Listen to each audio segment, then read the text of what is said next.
Coffee with Moshe, another session. So today's coffee is Italian coffee. The Italians say it's the best coffee in the world. I won't argue, but it's certainly good coffee. I'd like to share a lesson both from my father and from the Noam Elimelech. It's something which my father would often say, usually to my mother. My father was an ambitious person, always striving for more. And I believe I got that from him as well. He would often quote the story of Zusha, Reb Zusha.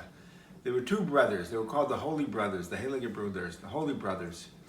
And they were Zusha and Elimelech. Elimelech, they have a book written of his lectures, his lessons, his story, called the Noam Elimelech. His name was Elimelech, and they called him Elimelech from Dzerzhinsk. Noam means pleasantness. He lived in Poland in the 18th century from about 1717 to about 1787, I think. And these two brothers were known for their piety, Reb Zusha and the Noam Elimelech, or in Yiddish, the Noam Elimelech. And till today, people are telling their stories. And one story that I grew up with and my father often said was Reb Zusha, who was a very pious and holy man, lived a good life, and on his deathbed, his students, his disciples gathered around, and he was crying. Now, we don't consider crying a sign of weakness. We say crying is a sign of sensitivity. The Talmud says that a woman's tears are counted by God because women, by their nature, are more sensitive, which means more caring, and every teardrop is counted. So tears are a valuable commodity in our tradition. And Reb Zusha was about to die, and he was crying.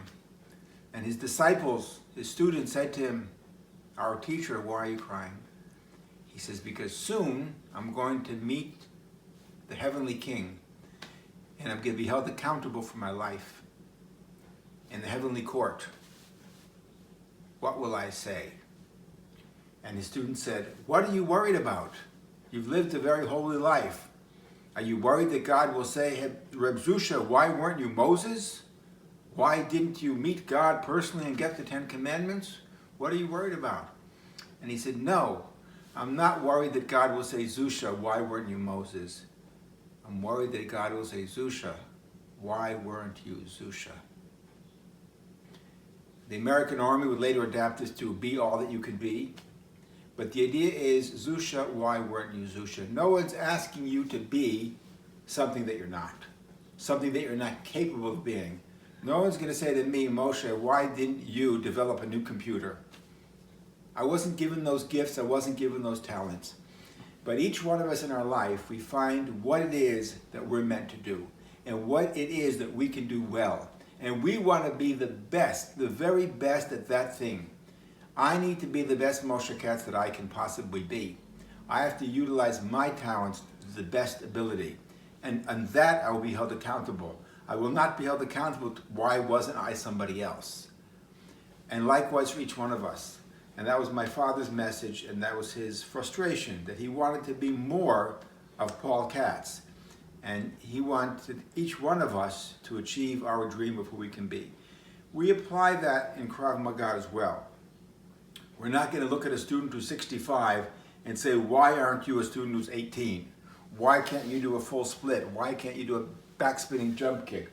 We're not expecting that. We take each individual and say, "You need to be the best version of yourself that you can be. You need to be the best you that you can be within your limits." That's why we keep the technique simple, and each one uses the techniques as best they can. And that's the lesson of my father and of Reb Zusha.